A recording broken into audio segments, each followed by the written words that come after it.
మీవి దగ్గితే తుమ్మితే ఊడిపోయే ఉద్యోగాలు ఇష్టముంటే చేయండి, లేకపోతే మానేయండి. DTDO చేసిన ఈ వ్యాఖ్యతో గిరిజన ఆశ్రమ పాఠశాలల హాస్టల్లో పనిచేస్తున్న రోజువారీ కూలీలు, కాంటినెంటల్ వర్కర్లు ఆగ్రహం వ్యక్తం చేశారు.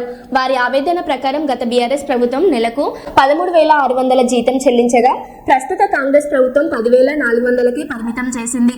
జీతం తగ్గిన పనిభారం మాత్రం మరింత పెరిగిందని వర్కర్లు చెబుతున్నారు. బయట కూలీకి పోతే రోజుకు 600 నుండి 900 దొరుకుతుంది.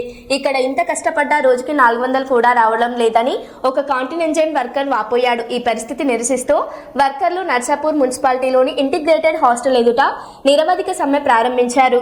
ఇప్పుడు ఈ ప్రభుత్వం వచ్చినప్పటి నుంచి పట్టించుకోవడం లేదు. మళ్ళీ నెలకు జీతాలు రావు. మళ్ళీ మాకు ఏదైనా ఖర్చులు ఉండాలంటే నెలకు ఖర్చులు లేవు. ఏది ఇబ్బంది అంటే ఇబ్బంది ఉంటుంది. మాకు ఇప్పుడు 8 నెలల జీతాలు లేనిది మేము ఎట్లా పడుతుంది? 4-5 సార్లు ఇచ్చినాం, ఆయన గిట కలిసినాం, చేస్తాం, మీ ఫాలో చేస్తాను. కలెక్టర్ గిట పట్టించుకోలేడు. మంత్రి దగ్గర పోయినాం, ఆడ గిట చేస్తాను, అక్కడ గిట పట్టించుకోవడం లేదు. ఈ ప్రభుత్వం వచ్చింది, మాకు ఇది ఈ బాధలు అవుతున్నాయి. ఎమ్మెల్యేకి ఇచ్చినాం, అందరికి ఇచ్చుకుంటూ పోతున్నాం. మంత్రి ఏ మంత్రి దగ్గరికి వెళ్ళారు?